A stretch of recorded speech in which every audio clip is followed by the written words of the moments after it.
digamos, preocupado, por lo menos muy analítica sobre lo que se nos puede venir, ¿no? O sea, no, yo creo que no habíamos visto un escenario tan indescifrable como el que estamos viendo ahorita.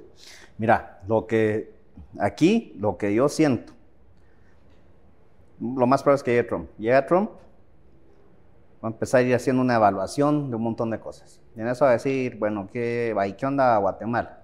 Entonces va a venir y va a decir, y seguramente mucho va a pesar el tema en la campaña, porque ahora pusiste a Kamala Harris ahí. Y le va a decir, su programa, usted es la encargada del programa de migración, y es un desastre. Y entonces seguramente, si viene Trump y dice, de las primeras cosas que va a hacer, porque él siempre dice, lo primero que va a hacer, o en 48 horas, voy a mandar a hacer tal cosa en la frontera, alguna cosa así. Ahí es cuando aquí se tienen que prender las alarmas. Pues mira vos, esos temas son interesantes, Roberto, te agradezco que estés con nosotros. Creo que hoy sí, Estados Unidos, que normalmente tiene procesos de elección, pues obviamente conflictivos como cualquier otro, y que tiene obstáculos. Pero que quedan dentro de lo normal. Hoy sí creo, sí, pues, pero hoy sí creo que la región completa, Europa e incluso la región latinoamericana, sí, está volteando a ver a Estados Unidos en su proceso electoral como, a ver, y no éramos nosotros los del tema complicado y no éramos nosotros los que no podíamos mantener, digamos, nuestras instituciones electorales y que no seamos que perdurara la democracia, porque aquí en Guatemala, sea como sea, perduró la democracia.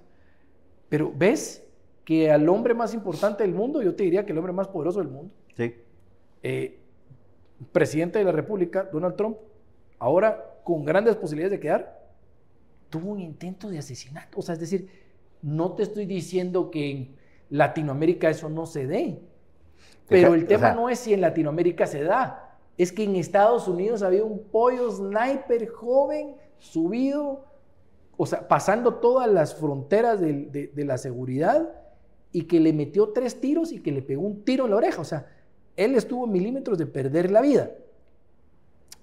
Sin entrar a tu opinión personal sobre ese acto en particular, ¿qué crees que esto va a generar en la política de Estados Unidos o qué está generando? No, es un rompimiento en lo que son, digamos, instituciones de seguridad. El hecho que el debate lo hayas tenido mucho tiempo antes de las convenciones, estamos metiendo ya instituciones electorales.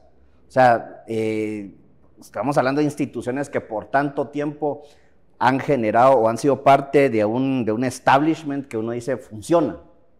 O sea, ante cualquier reto lo enfrenta y lo supera. Y ahora no. Ahora se está todo resquebrajando.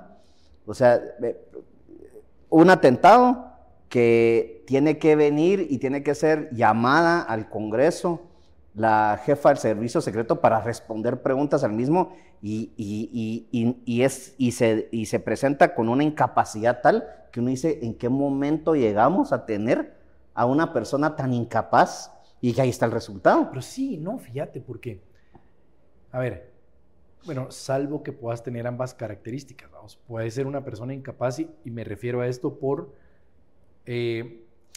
la poca posibilidad de contestar las respuestas, pero para poder torear a esa mara y no responder absolutamente nada, alguna cualidad tenés. Sí. Es decir, no rompieron su carácter, no rompieron su personalidad, no la pusieron nerviosa, y si se puso nerviosa yo no lo vi, y todo era FBI, y todo es, no tengo la información, han pasado, o sea, la tipa, te digo, como te digo, tal vez podremos decir que no tiene la capacidad, no lo sé, pero digamos, ahí tenía unos pitbulls tirándole con todo, y logró pasar lo que muchos no han logrado, que era no contestarles absolutamente nada, que no sé si el día de mañana le va a salir peor, porque incluso una de las senadoras o congresistas que estaba ahí en el hearing pidió al chairman que por favor sí, que fuera que sea declarada ella culpable por tema de perjuicio, sí, porque ella interpreta que dentro de las preguntas que contesta está mintiendo. Sí. O sea, de verdad te digo que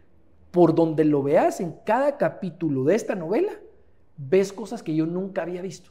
La posibilidad de una de Secret Service que dicen que fue contratada por XYZ, que yo no lo puedo comprobar, de llegar a contestar 9 días después, nada. De preguntarle sobre cuál era el perímetro que habían establecido previamente al meeting, no contestar porque no tiene la información. A ver, ¿cómo no va a tener la información? Si obviamente como una de las herramientas de seguridad era prevenir los ángulos, hasta qué tipo de metraje ibas a tener y quién podía estar. Y eso sumale que después encuentran videos de ciudadanos, que habría que ver el timelapse, palabra que usó mucho ella en su hearing, de la gente diciendo, mira, hay un pollo ahí tipo arriba, con una pues. pistola. Hay un pollo ahí arriba. Va. Después viene la convención republicana, veo a un presidente Trump al principio de su discurso con más reflexión, abordando el tema de lo que él considera como la posibilidad de seguir viviendo ante ese ataque. Y posteriormente regresa a temas muy de campaña. Si me preguntas a mí, creo que habló mucho tiempo. Él debería haberse quedado con el tema emocional y agarrar sus 10 cosas principales y sobre esas rematar. Su speech debería haber durado 45 o 1 hora. Duró casi 2 horas. Pero eso, digamos, es una interpretación personal.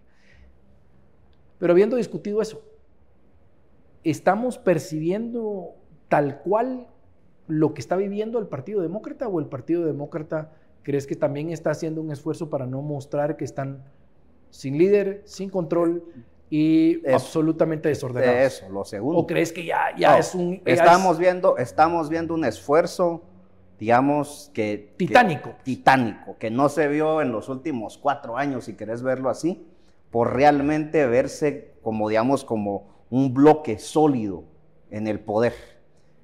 Después del debate, o sea, porque no fueron 24 horas, porque al día siguiente, en la mañana, ya en las páginas del New York Times, tenías a todas las columnas, todos los editoriales, todas las columnas de opinión, pidiéndole a Joe Biden que dé un paso al costado. Todos, o sea, en 12 horas, o sea, ves el debate y dices, no, esto no se puede. Como diciendo, vean, que no habían visto, no tenían estas preocupaciones antes, o digamos, porque dicen, no, tuvo una mala noche, pero las cosas siguen. Sí, trataron. Pero si ves el New York Times, el editorial, y todos menos un columnista, todos dijeron nombre, Paul Krugman, todos. Después viene el editorial de George Clooney, que es financista, y dice, no, es que este no es el mismo Joe Biden de hace no sé cuántos años, o sea, pero se ve como los financistas, analistas y un montón de gente le dan la espalda. Eso quiere decir que no es un partido unido. O sea, no hubo voces lo suficientemente fuertes para decir, momentito, tranquilos, aquí vamos a ver cómo son las cosas. Y se quitan, ahí se abre la olla de presión hasta que él viene y dice, voy a dar un paso al costado. Que por cierto, Roberto, no estamos diciendo si ha hecho un buen trabajo o ha hecho un mal trabajo. Aquí solo estamos analizando los hechos electorales todo esto, de acontecimientos provocados por ellos mismos. Exacto. O sea, es que ese es el punto. Digamos, o sea, no salió nadie que haya dicho, vean, digamos, vean el gran trabajo que se ha hecho, digamos, en cuanto a desempleo. Estamos en cifras bajísimas de desempleo, la inflación es un problema, pero también recordemos el doble mandato de la Reserva Federal, se está trabajando en eso, hacia eso. Nadie está hablando de la gestión como tal de Biden, sino que dijeron, no, el señor no puede. El señor no está físicamente ni mentalmente. Y la verdad es que yo creo que, o sea, mira, aquí podemos tener gustos de distintos colores. Veamos, como cuando vas a una heladería y cada quien escoge el helado que quiera. No estábamos entrando, creo que nadie ha entrado a discutir o no sobre si las políticas eran buenas o malas. Ahorita ya es un tema electoral y sobre quién debería agarrar el liderazgo, que por lo visto pareciera que va a ser Kamala Harris. O sea, ese pareciera ser que va a ser el camino. Hace unos días pareciera que iba a haber un Open Convention. A mí se me hace que ya ella tiene los delegados y el apoyo de la Mara. Sí. A ver, pero puede ser pero que todavía no está, o sea, se mueve todo en esa dirección, pero sí todavía puede haber alguna sorpresa. Lo que pasa es que el Open Convention, por ejemplo, ¿qué sabemos? La última vez que se hizo en el 52 fue un desastre. No, ¿y quién se va a querer jugar ahorita una candidatura así? Exacto. Ese es otro tema, que nuevamente no es querer no salvar a su país bajo la perspectiva de su partido, sino que es que vos tampoco te vas a meter a un escenario que es tan complejo, tan desordenado, a poner tu nombre en juego y tu carrera política en juego. Sí. Gavin Newsom ya dijo que no. Exacto. Y a eso sumémosle, pero también sumémosle otro tema que va a ser interesante. ¿A quién si de llegar a ser Kamala Harris, quién va de vicepresidente? Se han nombrado mucho a Shapiro, pero también estaban diciendo que no sabían si iban a nombrar a Shapiro porque no sabía cómo, digamos, el Partido Demócrata se podía tomar el que fuera judío. O sea, de verdad, te digo, allá hay, o sea, el Partido Demócrata lo que sí, y que realmente lo ha caracterizado, es que son muy abiertos en su forma de pensar, son muy flexibles. La hija de Kamala Harris es, digamos, está liderando un fondo pro-palestino a favor de Gaza, digamos, ya tiene recaudado varios millones de dólares. ¿Hasta qué punto hay un distanciamiento? Porque hemos visto el problema de los hijos, recordemos a Biden con Hunter. ¿Hasta qué punto la hijastra, ¿no? La hijastra de Kamala Harris cabe en esa situación de decir, mire, digamos, usted cómo está. O sea, todos estos son temas que por tan pequeños que puedan parecer, pero te pueden afectar toda la candidatura. Mira, Roberto, me sorprendió algo que vi, digamos, del día del ataque. Dije, algún día lo voy a hablar con Roberto. Obviamente en ese momento uno empieza a especular o a ver. Vos fuiste de los, bueno, no, hubieron varios que en algún momento dijeron, miren, aunque sé que se me va a tirar la mar encima, siento que esta vaina no es enteramente cierta. Sí. Un tiro en la oreja, vos, por un sniper. Digamos, ¿cuáles eran tus bases para decir, a ver, este cuate lo planeó o esto es falso? ¿O por qué creíste que en algún momento un tiro a larga distancia de un sniper que está a esto de pegarle en el cerebro le pega en la oreja? ¿Por qué creíste que era algo montado? Yo por todo el proceso que vino después. Se levanta, cuando después de que ya todos los agentes del servicio secreto, digamos, o sea, lo primero es que te tapan, pero por lo general, yo no soy experto en eso, pero lo que buscan es siempre cubrir lo que sea el headshot, ¿no? Que es cubrir la cabeza. Y inmediatamente después, cuando lo quieren trasladar a Donald Trump, Trump se levanta y nuevamente con un puño y dice, fight, ¿no? O sea, luchemos. Antes de sacarlo al escenario nuevamente, donde hay una toma que alguien toma por abajo, donde alguien toma... O sea, pero digamos, si tuvieras que tomar una decisión sobre el primer tiro, ahí sí estás de acuerdo que, pues... Sí, era un intento de asesinato. Lo que yo vi es que en todo el proceso, digamos... Mira, ahorita creo que es cuando él voltea a ver, ahí se ve... Ahí están tratando como de escenificar en tercera dimensión o en algún tema digital cómo es que estaba organizado el foro, que por cierto había un montón de gente, y cómo es que él explica después en la convención de los republicanos que lo que voltea a ver es una pancarta. Sí, y donde tenés, ahí se ve y allá están los francotiradores y que fallan, que nuevamente es... Que incluso están discutiendo, lo cual no puedo asegurar, mira. Exactamente. Que no pueden asegurar. Yo no lo puedo asegurar, pero sí ha dicho que parece ser que a los snipers como que sí habían identificado al pollo, pero como que alguien no les dio el ok para dispararles. Pero sí, pero ahí es donde entramos nuevamente con eso que vimos hasta videos de gente diciendo, tiene un arma. Ahí está. Ahí está, gente diciendo, tiene un arma. Y yo quiero ver, ahí es donde le pega en la oreja. Ahí, digamos... Y ahí está la bala. Entonces, creo que lo que vos decís no es tanto que no haya sido un ataque de asesinato, sino es que el actuar del secreto, del servicio secreto posterior a eso y que él se haya expuesto. Exacto. Él estuvo expuesto. Si hubiera habido un segundo pollo, se lo quiero. Sí, sin duda alguna. Eso es lo que creo que vos decías. Es decir, miren, no puede ser que haya sido solo una persona. Si hubieran habido dos, digamos, en la forma en la que se dio todo, es que esa es mi opinión. Digamos, hubo varios momentos y digamos, ese es el disparo, que rosa, que falla, pero después con otros disparos, que dos personas entre la audiencia murieron. Sí. Pero hubo oportunidades. Y el fallo también, ese fallo que eso ya después es cuando ya ves las cosas de otra forma. Cómo no lograron identificar al niño, aún si lo hubieran identificado y que no les hayan dado el visto bueno, es que esto tendría que ser una cuestión que sea los mismos agentes de seguridad que tomen esa decisión. Ahora mira, duda, vos Roberto, ¿se habló lo suficiente de esto? No. O sea, es que esto te quería preguntar. No, pasó y... Porque para mí esto no solo es histórico, y como Estados Unidos es que cada presidente independientemente marca una historia en el país y son vistos con un respeto y como parte de la construcción de lo que algunos denominan el mejor país del mundo. Vos, un intento de asesinato en donde además tenés herramientas tecnológicas que lo graban todo, yo me quedé como, de verdad se habló como la cantidad y en la dimensión que se hubiera hablado, o pasó así como, bueno. No, en 48 horas como que si hubiese sido otro día más, otro lunes en la oficina. Pero ¿qué impresión te da eso? Eso es donde nuevamente me parece, digamos, que estamos otra vez ante una elección profundamente atípica. O sea, ¿cómo puede ser que pasas de un presidente que sigue en funciones y que prácticamente ha dicho, vean, no estoy en la capacidad física ni en mis capacidades mentales como para afrontar una reelección y seguir 4 años? Pero ahí sigue, va a terminar su presidencia. Y es una cuestión que, digamos, no se había visto antes, porque uno de los elementos fundamentales para medir el éxito como presidente de Estados Unidos es la reelección. Pero después tenés a un expresidente que es el gran candidato para regresar a la Casa Blanca, que sufre un atentado y que prácticamente, nuevamente, en 48 horas hay una declaración de parte del presidente Biden. Después todos hablamos de esto, pero en eso, bueno, ya se viene la convención, todo sigue como que si no hubiese pasado nada.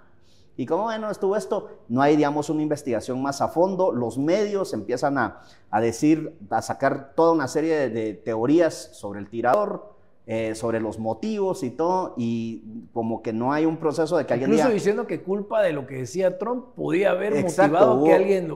Sí, que el radicalismo de la extrema derecha es lo que provocó esto.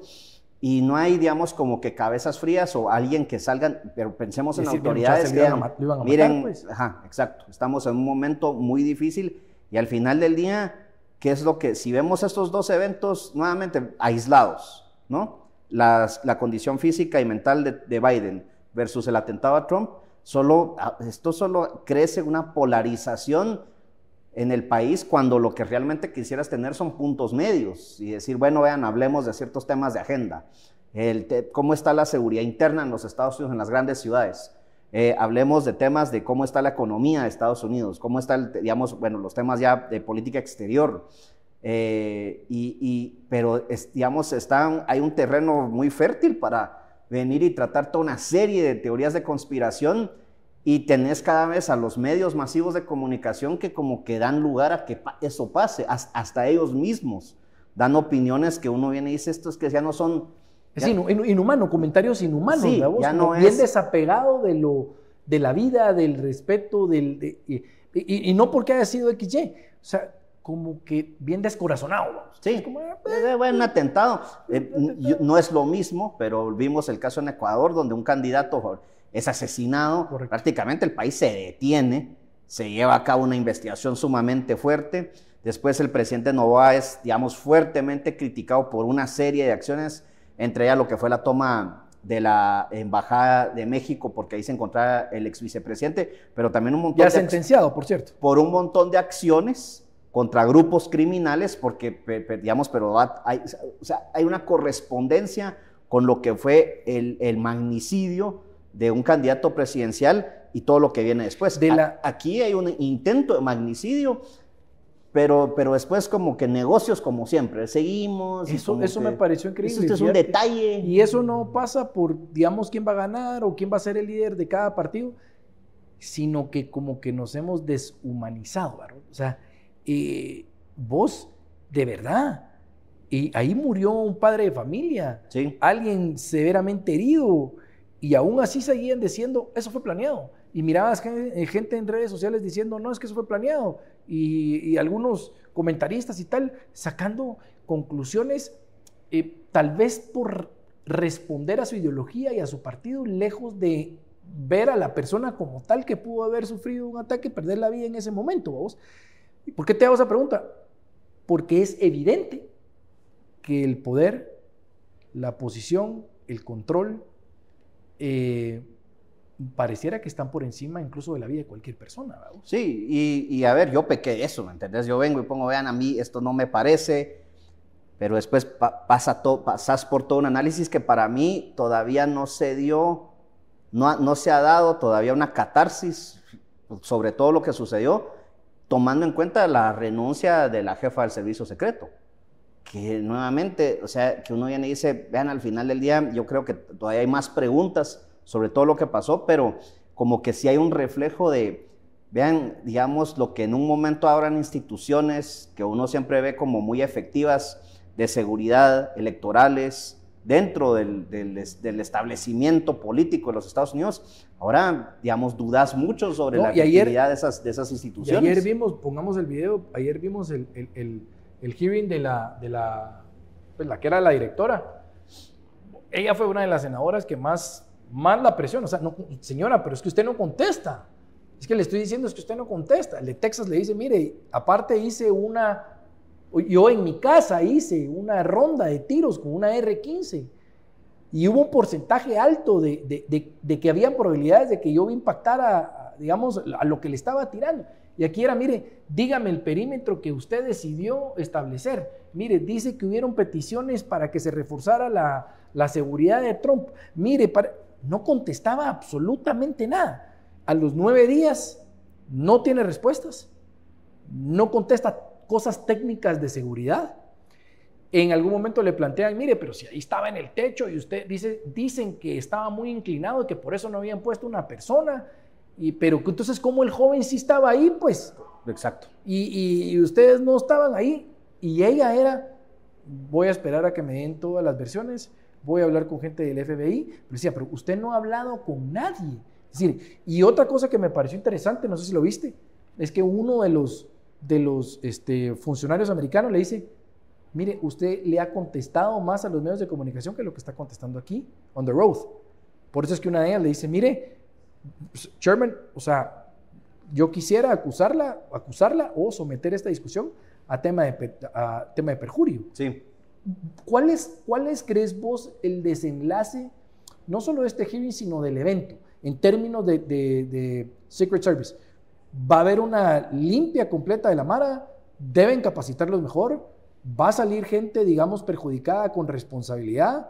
Ella va a tener responsabilidad. Es que no estamos hablando de cualquier pollo, ¿vamos? Sí, es que ese es mi punto. Ella debería tener responsabilidad. Si nos centramos en el tema de Secret Service, ¿qué ves que debe de pasar con esa institución? Definitivamente una limpia. O sea, digamos, se vio como ya hay videos en donde, por ejemplo, el caso de una dama del servicio secreto se ve claramente, digamos, impactada por lo que está sucediendo, se ve nerviosa, no puede guardar su pistola, pero que tampoco reúne ciertas características físicas, en este caso altura. No estoy yo criticando que sea mujer o no, eso ya es una decisión, nuevamente yo no soy quien para tomarla, pero sí se habla de, digamos, la altura que se tiene que tener, porque como digo nuevamente, después del disparo, de los disparos que se dieron, o sea, hubo 2 o 3 oportunidades de que si hubiese habido otro tirador, se lo quiero. Exacto, no fallaría. Pero aún así, bueno, se da toda esta situación, pero digamos, para mí sería inmediato, y esto sí es más lógico, que después del suceso, una vez enterado, quiero un reporte, digamos, para ayer. Expreso. De todo lo que pasó. Sabes que te van a citar, digamos, a una audiencia en el legislativo en los Estados Unidos, vas a enfrentar a congresistas, a enfrentar a senadores, y que nuevamente, obviamente van a ser la mayoría republicanos, pero también debió ser una cuestión, digamos, bipartisan, bipartidista. Pues mira, ahí habían demócratas también preguntándole como, mire... Exacto. Y eso... Tal vez no tan fuerte, pero era como... Sí, pero eso me pareció a mí algo más, digamos, más serio en relación a, por ejemplo, lo que fue, digamos, la reacción de muchos medios de comunicación. Porque que habían decir que donde ya el enfoque es sobre la persona humana y sobre lo que sucedió como tal, la gravedad de todo. Pero definitivamente tenés que hacer una limpia. Y segundo, tenés que venir y yo creo que sí, por lo menos algún tipo de cargo, en su expediente debería quedar esto, en la ahora jefa del servicio secreto, porque es un fallo de seguridad terrible. No, y es lo que te digo, nosotros vivimos en países subdesarrollados. O sea, que no te estoy diciendo que pase más, porque la verdad que aquí en Guatemala pues sí ha pasado, de que matan alcaldes, y en Ecuador, como me dijiste, y en Venezuela ha pasado, y en Bolivia ha pasado, pero aquí estamos hablando de Estados Unidos, vamos, y un pollo con un sniper tirándole en un medio. Miren, vos, de verdad, como te digo, creo que no hemos entrado a analizar a profundidad, independientemente quién sea el candidato, el nivel de peligro al que está sujeto ese país, porque hay una próxima elección en donde hay mucho poder en juego. Y hablando de poder, quisiera ahora pasarme al tema de Kamala, a ver qué pensás. Se dice que detrás de los demócratas hay personas muy poderosas. Poderosas me refiero a que tienen influencias. Sí. Poderosas tendrán otras influencias también, pero yo digo influencias en términos de manejar a lo interno, al partido, a los delegados y demás. Al principio de la semana es Open Convention. Después, una carta de Biden sin sello a través de Twitter, y empiezan también los medios independientes, algunos radicales y no de derecha e incluso de izquierda. ¿Dónde está Biden? Lleva una semana sin decir nada. Después empezó a salir la historia conspiranoica de que parece ser que había estado en Las Vegas o no me acuerdo qué estado, y que había tenido un tema de salud y que el señor se estaba muriendo. Vamos, o sea, el nivel de, yo te digo, esto tiene que ser historias creadas, ¿verdad? Probablemente para apelar a la nostalgia, probablemente para debilitar al mismo candidato, probablemente para posicionar a alguien que vos querés que otorgue o que maneje el liderazgo de ese partido. Aquí están los Obama, están los Clinton. ¿Qué te gusta? De los republicanos está Nancy Pelosi, y habrán algunos que han participado como vicepresidenciables en ese partido, además de los delegados que representan estados que son muy fuertes dependiendo del número de delegados que tienen. ¿Crees que están contentos? ¿Crees que querían un Open Convention? ¿Crees que va a haber un Open Convention? ¿O crees que las circunstancias de lo que está pasando provocaron que la Mara diga, no, vamos detrás de Kamala porque hacer un cambio ahorita físico, de enviarle un mensaje a la gente diferente de lo que traía Biden, como que no hace mucho sentido, y la renuncia de otros a optar al cargo? ¿Qué ves ahí?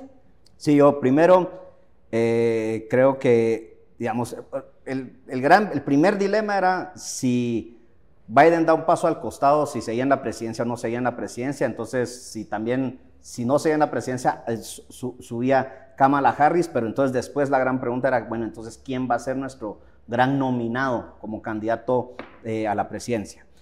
Yo creo que se libera una gran olla de presión cuando Biden dice, me salgo. ¿Lo presionaron, crees? Sí, sin duda alguna. Sin duda alguna. No, o sea, si analizamos las declaraciones de Biden. ¿Con razón, crees? Porque, digamos, ya lo veíamos. Yo creo que con razón, precisamente a la presión de muchas de las personas que has mencionado y a los financistas del partido. Pero no solo eso, ya no se le miraba tan bien, bro. Sí, no se le miraba tan bien, pero eso lo sabíamos desde hace mucho tiempo. O sea, desde el año pasado hemos tenido conversaciones en las que hemos hablado de cómo los jóvenes afiliados al Partido Demócrata, el 70%, llegó a ser el 70% de jóvenes, no estaban felices con Joe Biden. Yo creo que en el debate lo expusieron. Definitivamente, y ese fue un debate pedido por él, para decir, quiero demostrarle a todos que estoy bien, y fue todo lo contrario. Pero no puede ser que te sorprendas de repente, y ahí otra vez regresamos a los medios de comunicación, que venían y decían, no, esos videos que ustedes ven de Biden son inteligencia artificial, son adulterados, y un montón de gente, vean, yo no veo cómo se está adulterando esto. No, incluso decían, no, él desde antes era una persona que se trababa. Y yo te digo una cosa, el fin de semana me puse a ver videos, y hay que decir la neta, me puse a ver videos de Biden en campañas pasadas, y era un gallo, bro. O sea, era un gallo para debatir. Te voy a decir... No te miento. O sea, era... A ver, tendrá sus inconsistencias, pero era...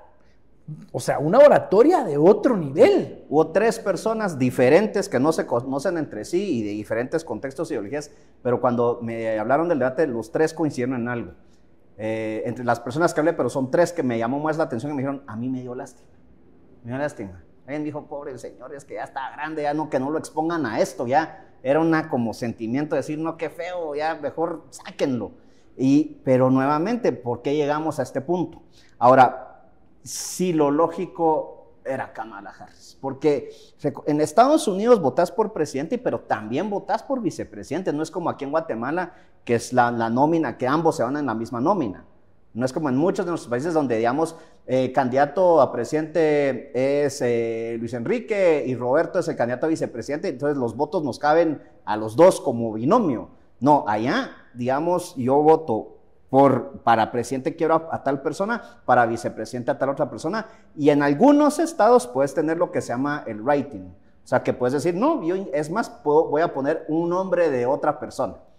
Y ya después cómo lo interpreta el colegio electoral, es otra historia, pero era lógico que fuera Kamala. Kamala también tuvo sus delegados, Kamala, digamos, asumió, ha estado ya, lleva 4 años de también cómo lo ha hecho, cómo no lo ha hecho. Ese ya es un riesgo que se toma el partido, pero nuevamente era, digamos, era esa opción versus venir y presentar a alguien que sea, que digamos, es decir, no confiamos. Obviamente Biden no puede seguir, pero también es casi como tácitamente reconocer, nos equivocamos también en haber puesto a Kamala ahí. Fue un error poner a Biden y poner a Kamala. Y entonces tenemos que salir de ambos para venir y encontrar a una tercera persona. A pesar de todo esto, digamos, si bien todo indica que Kamala Harris va a ser la gran candidata. Ahí está Kamala, ya entiendo que este es un video más reciente, cuando ya está haciendo... En Milwaukee, creo. En Milwaukee, ella ya está haciendo campaña. Sí. Es decir, ella ya está en un evento en Milwaukee. A ver, el cambio sí, hay que decir lo que es. De que ha habido un desorden en el Partido Demócrata, había un desorden porque creo que quisieron mantener al presidente Biden en una posición que creo que él ya físicamente y mentalmente no lo está. Si ella hubiera empezado a trabajar desde hace mucho tiempo, creo que las cosas serían distintas. Sí. Aún así han sido hábiles en darle la vuelta a la página rápido. Lo que no pueden hacer es dudar quién va a ser el candidato, ¿verdad? Porque si llegan a la convención y hay un open convention... Están los financistas, están alineados. Sí. Va a ser interesante ver quién va a ser su compañero o su compañera de fórmula. Digamos, nuevamente. Que por cierto, ya le están reclamando que el dinero que le habían dado a Biden no podía pasar a ella. Sí. Va a causar ruido, no creo que pase a mayores, pero digamos... No, pero siempre son cuestiones que generan, digamos, un desgaste. Recordemos, los demócratas tienden a recaudar mucho más fondos que los republicanos. Es correcto. Los financistas están ahí, son bastante fuertes. Pero la cuestión es que, digamos, el punto es el siguiente. Si lo comparamos con la Convención Nacional Republicana, ¿qué vimos en esa convención? Vimos cómo se unificó el partido. Y aún muchísimo más después del atentado, obviamente. Pero vimos un partido unificado. Nikki Haley, que fue quien más llegó más llegó en la primaria en contra de Donald Trump, salió, digamos, dándole un respaldo del 100%. Entonces se ve un partido fuerte, unificado. Y después de que también ya se haya confirmado que J.D. Vance, de 39 años, por Ohio, va a ser su candidato a vicepresidente. Y Gallo por su edad. Su edad, y ahora, su historia. A ver, es una decisión fría. O sea, ¿qué vamos a ver en es una decisión súper fría de Trump. No es que de repente le haya gustado más ese que todos los demás, porque también estaba Marco Rubio en el último renglón. Pero, ¿qué pasa? Es un buen storytelling la de él. Habla bien, viene, entiendo, de una familia muy humilde.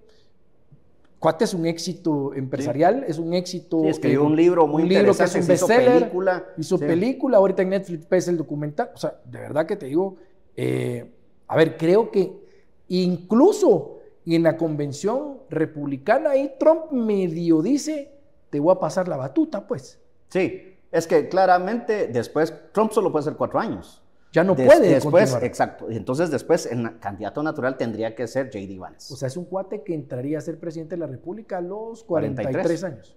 Ahora, ¿qué vamos a ver en la convención demócrata? Que es ahora en agosto, a mediados de agosto. Va a ser un show. Tiene que ser un show grueso. Pero mi pregunta es, ¿vamos a ver a un Barack Obama saliendo a apoyar con el 100%, con la energía que lo hizo, por ejemplo, con un Joe Biden en su momento? Michelle. Vamos a ver a Hillary Clinton o a Bill Clinton, alguno de los Clinton salir, yo sí creo que sí. Digamos, nuevamente. Yo sí creo que es toda la carne en el asador y eso implica todos los que puedan salir, jóvenes, viejos, semiviejos, van a salir. Y ahí en ese punto es donde ves, digamos, también, o sea, cómo llegan a esa convención y digamos, cómo logran transmitir lo unido que está ese partido. Pero ahí no te va a quedar de otra que tragarte la píldora. En ese evento, si cometen un error de percepción, ahí sí yo te digo que perdieron todas las posibilidades.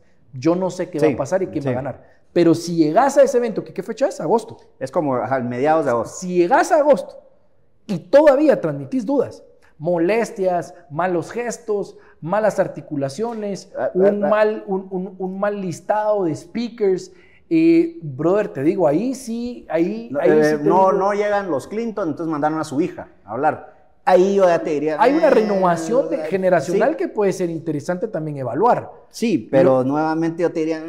Pero, y quiero preguntarte algo. Porque uno siempre tiene que leer antes de entrar a hablar babosadas. Tal vez no te vuelves experto, pero tenés que leer.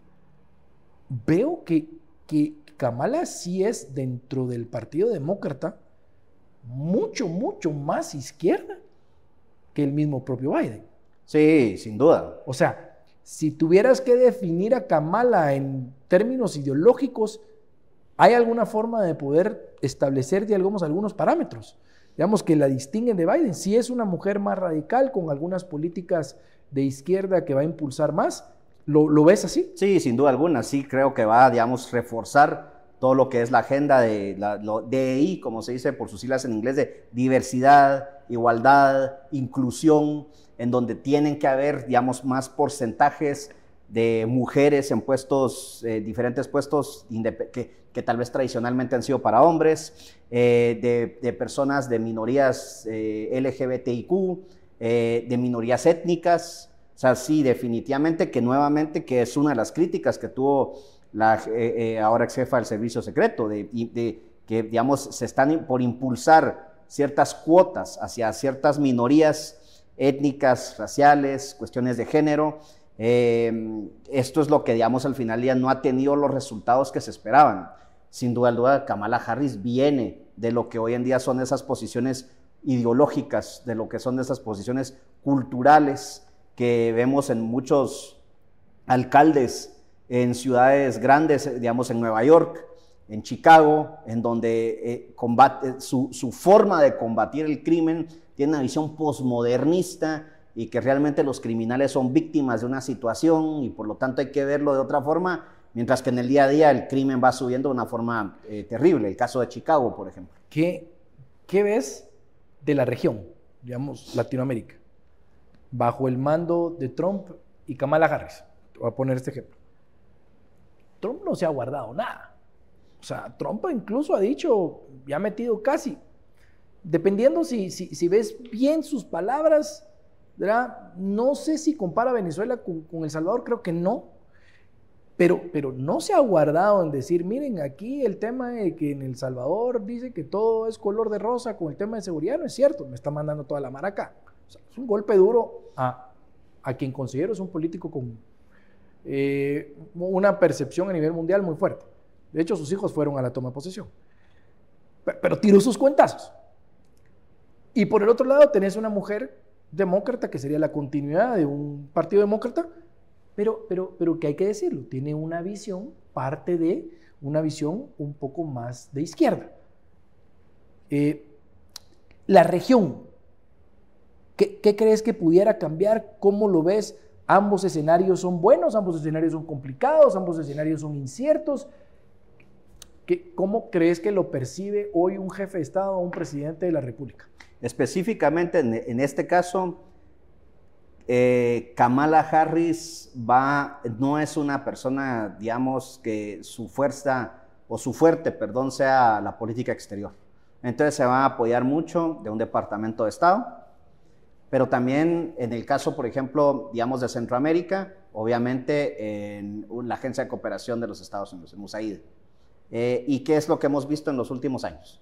O sea, fue la representante de USAID la que vino a la toma de posesión aquí en Guatemala y es la persona, digamos, que más influencia tiene en muchos de los programas de desarrollo social y que son agendas más progresistas, las que vemos en nuestros países que están manejando la cooperación estadounidense. Que nadie está juzgando nada, estamos evaluando es lo que hay.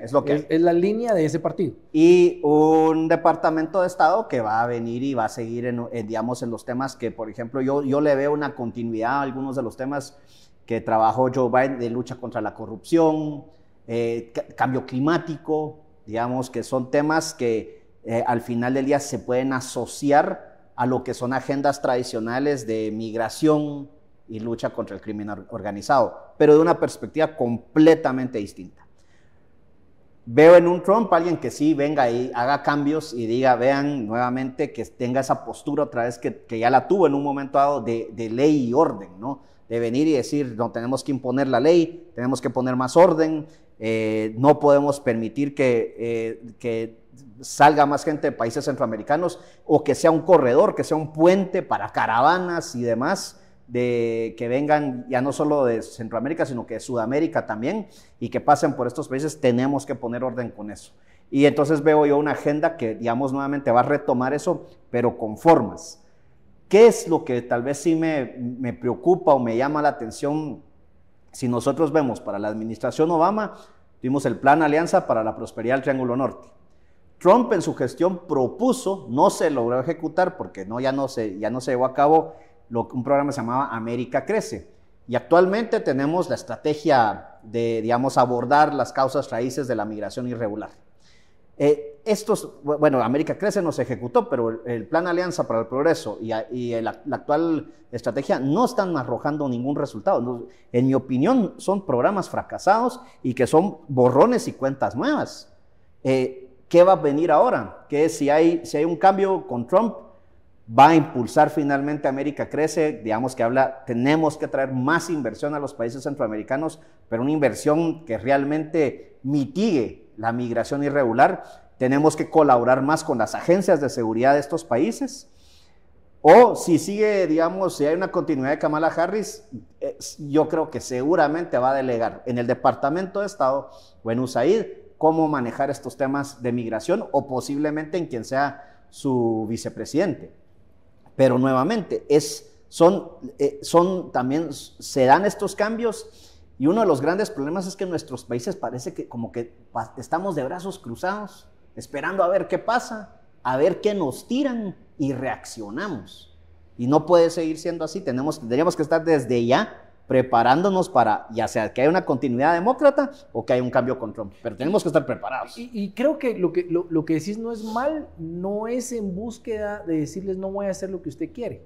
No. Porque creo que no podés. No. Pero sí decirle, mire, tengo esta propuesta, conozco bien mi territorio, conozco mi país, mire, adecuemos esta propuesta porque creo que es la que más va a funcionar. Pero como no se hace, lo que pasa es que viene una propuesta del otro lado que puede ser con desconocimiento, y entonces es lo que pasa también en el sector privado. O sea, cuando vos contratás a un gerente, un CEO de otra empresa que se dedicaba a otra cosa, que además vivía en otro lugar, y la querés traer a otro país, a otra industria, y el cuate viene con la idea de imponer todo lo que hizo en otro lugar y después se da cuenta que no le funciona. O sea, este es un fenómeno que se repite porque el ser humano cree que lo que ha funcionado en un lugar funciona en otro lado. Y lo otro, que cree que donde vive el fenómeno o las consecuencias han surgido por las mismas razones que lo que ocurren en el otro lado. O sea, la izquierda en muchos países es una izquierda, pues, si querés, poco más reservada, en el sentido de que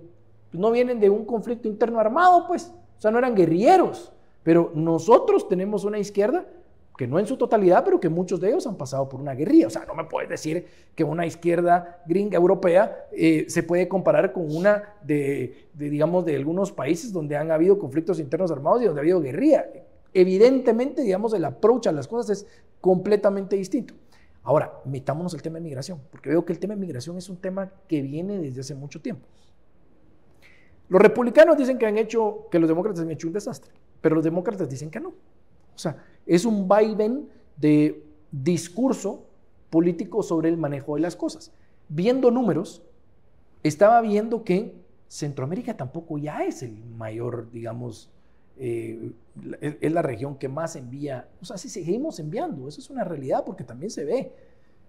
Pero ya entran de Haití, vienen de Venezuela, de Colombia, de Ecuador, o sea, están entrando por todos lados.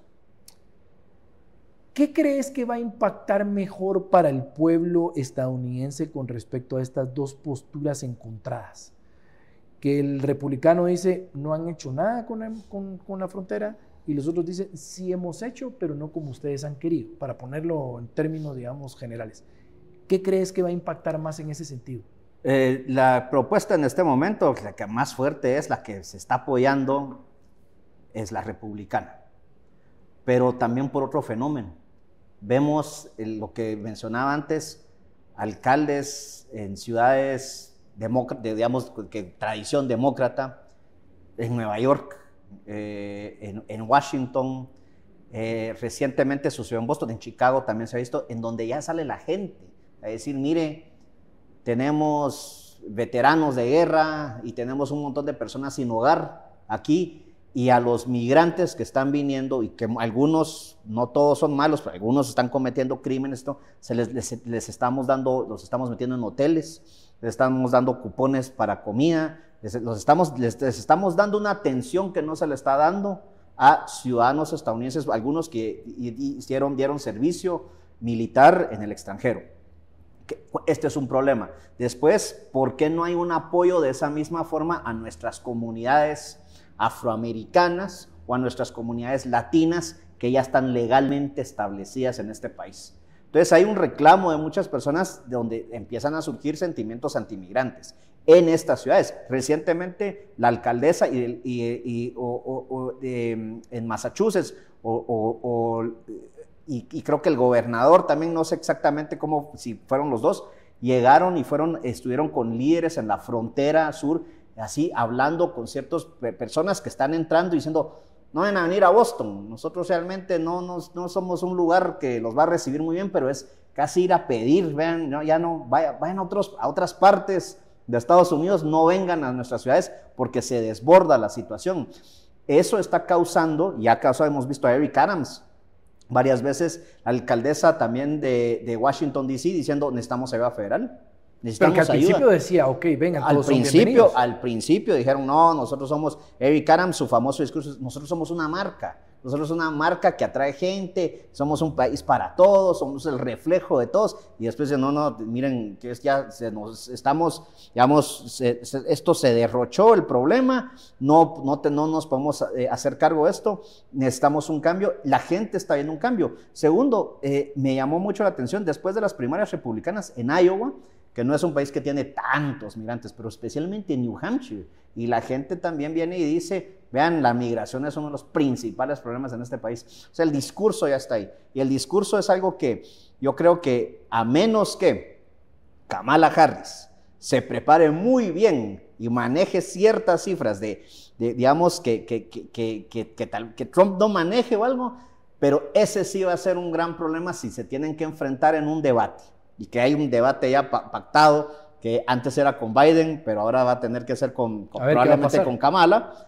Pero, digamos, ese es un tema en donde los demócratas van a tener que venir y hacer grandísimos esfuerzos para tratar de salir adelante. Y es el caballito de batalla otra vez de Donald Trump. Aunque hay que decir algo. Kamala en campaña, cuando compite contra el mismo Biden, yo también la miraba bien lúcida, súper... O sea, con una manera de hablar muy buena.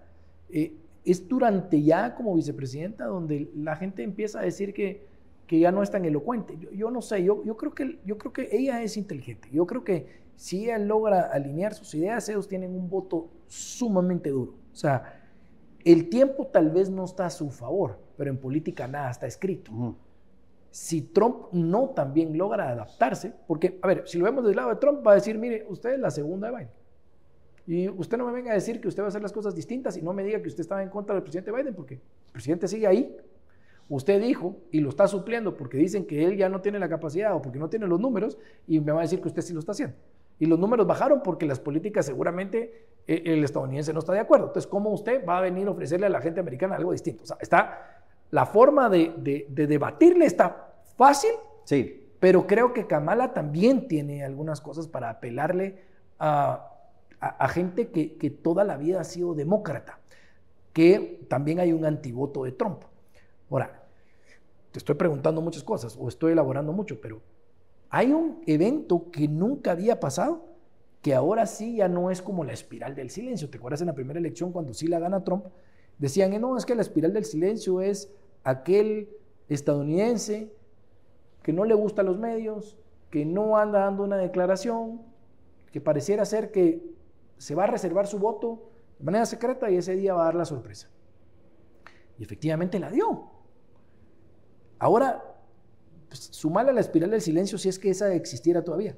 Pero además hay un tema que le está pegando, digamos, al americano, si querés, independiente, republicano, e incluso algunos demócratas, sobre, puchica, estuvimos al punto de que asesinaran al que pudo haber sido presidente. Y eso creo que se sale de lo ideológico y entra a un tema de patriotismo, un tema humano, un tema del peligro al que pueden entrar. Y te sumo una más. Me puse a investigar y muy pocos, salvo esté equivocado, entraron a analizar lo que pudo haber pasado si lo mataban.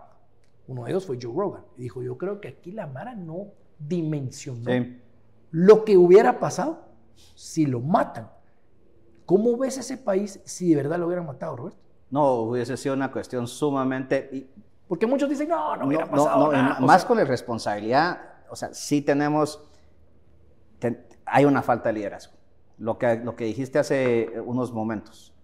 No hemos visto a Joe Biden. Desde la carta por Twitter, no hemos visto... Parece que ha salido estos días, pero... No, pero no hemos visto, digamos, como hacer se dice... una conferencia y decir, miren, addressing the nation, ¿verdad? Un discurso a la nación y que empiece con mis queridos americanos, my fellow Americans. No lo hemos visto. Eso es importante. Pero si hubiese pasado, digamos, si se hubiese dado una situación de esa magnitud, necesitas tener un liderazgo fuerte, digamos, de ambos lados y decir, en este momento nos tenemos que unificar todos para tratar este tema, ¿no?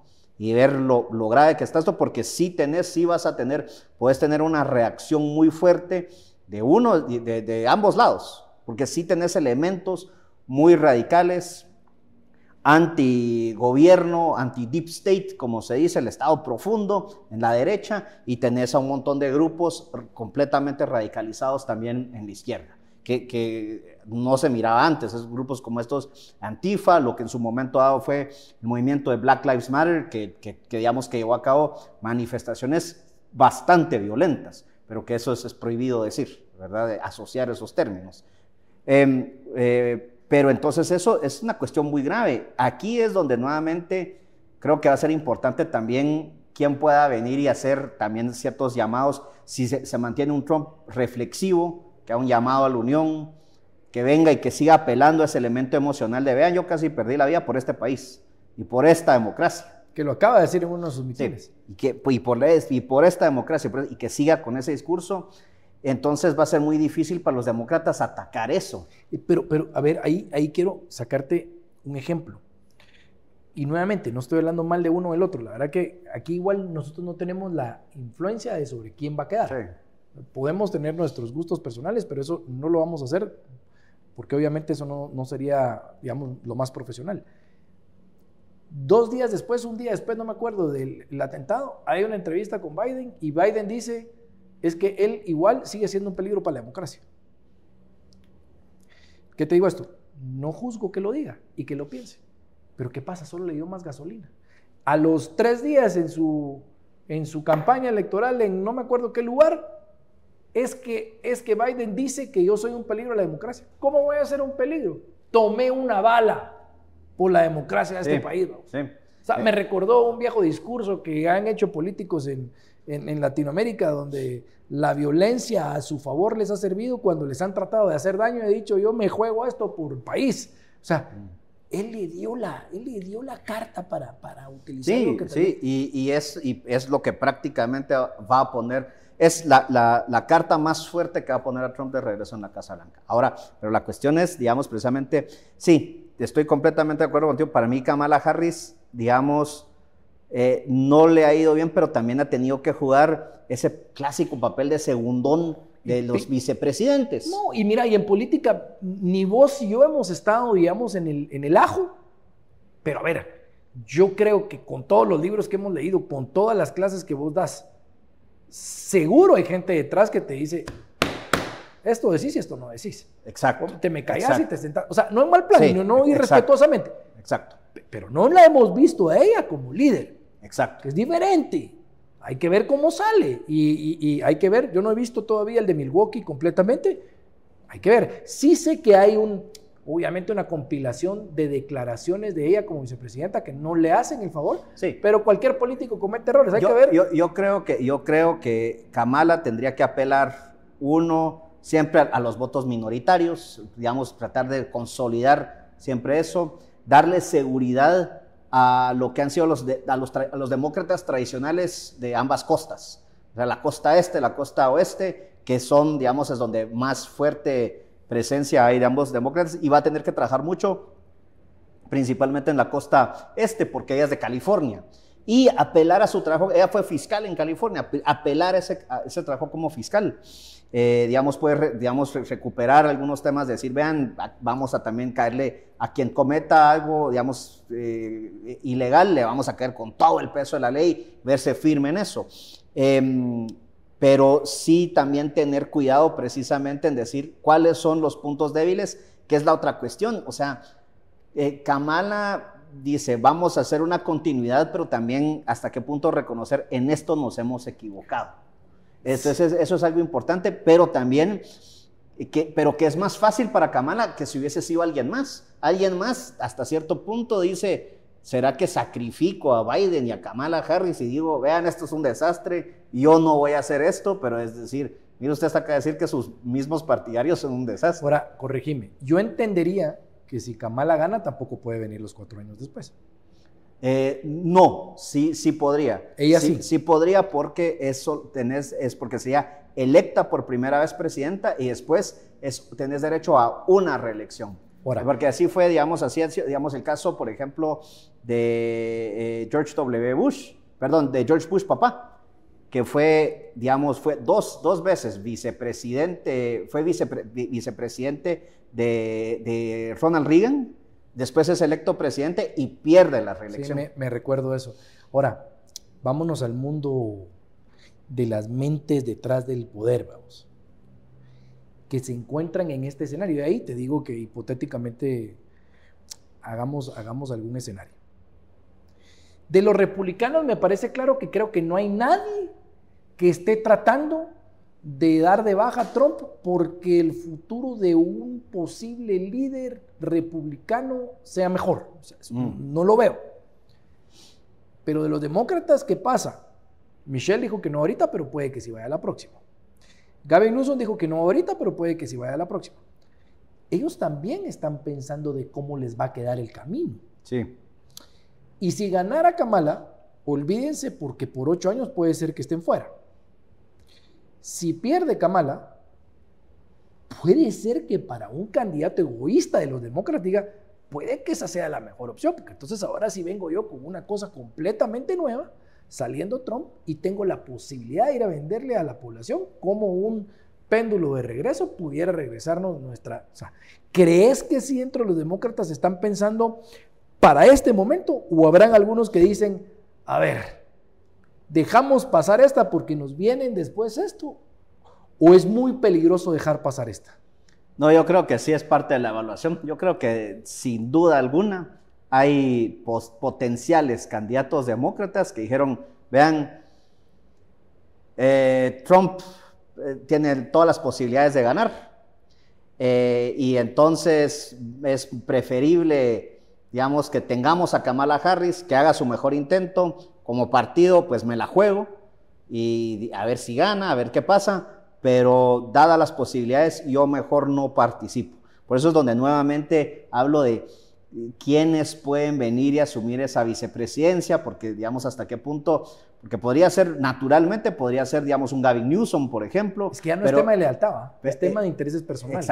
Exacto, hasta que, digamos, a Gavin Newsom, que tiene críticas fuertes de lo que ha hecho en California, pero sí tiene una figura muy presidenciable dentro del partido, y también cuestiones de la juventud, el tema de Michelle Obama por la popularidad de los Obama, pero entonces nuevamente la cuestión es qué tanto estoy dispuesto a sacrificar, y yo creo que sin duda alguna habrán algunos de esas mentes detrás del poder y que saben que también tenés un partido donde tenés una Nancy Pelosi que ya va de salida, un Chuck Schumer que cada vez va a tener menos posibilidades de decir o de doblarle el brazo a otras personas, los Clinton que de cierta forma también van de salida, entonces que puedan haber nuevos candidatos que digan, este es mi momento, este es mi turno para asumir esto, pero no quiero quemarme, por decirlo así, digamos, si vengo y trato de ser dupla o digamos con Kamala Harris, lo que sí podría hacer es enfrentar digamos, una Kamala Harris o enfrentar una candidatura si Kamala Harris no gana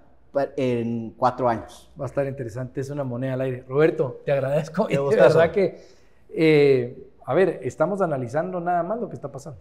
O sea, de aquí a agosto vamos a enterarnos que yo también creo que es clave cómo actúen de aquí a agosto. Sí. Si me preguntas a mí, que yo no soy un experto, creo que si Kamala ya tiene un 60% de posibilidades aseguradas dentro de lo interno, la deberían de dejar. Sí, estoy de acuerdo. Porque más desorden solo manda incertidumbre.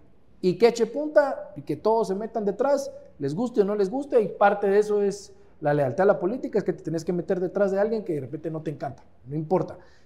Pero ya el país la conoce también como una figura vicepresidencial. Si no, vas a tener que meter a alguien que es jodido. Si hay un Open Convention, brother, ahí sí te digo, hacemos otra entrevista. Es un desastre. Hacemos otra entrevista. Pero bueno, a ver qué pasa y que ocurre lo mejor también para las regiones europeas, definitivamente. Latinoamericanas, demás, porque al final Estados Unidos es una potencia y obviamente busca sus intereses y creo que dentro de sus intereses habrán acciones genuinas para ayudar. Lo que sí es que nos causa obviamente incertidumbre porque no estábamos acostumbrados a ver este tipo de cosas. Sí. Normalmente a quienes nos regañan son a nosotros, pues. Sí. ¿Me entendés? Sí, pero ahora es como, a ver, se acaban de quebrar, casi se lo quiebran, man. Sí. O sea, va a estar jodido. Gracias, Roberto. Buena onda. Un gusto.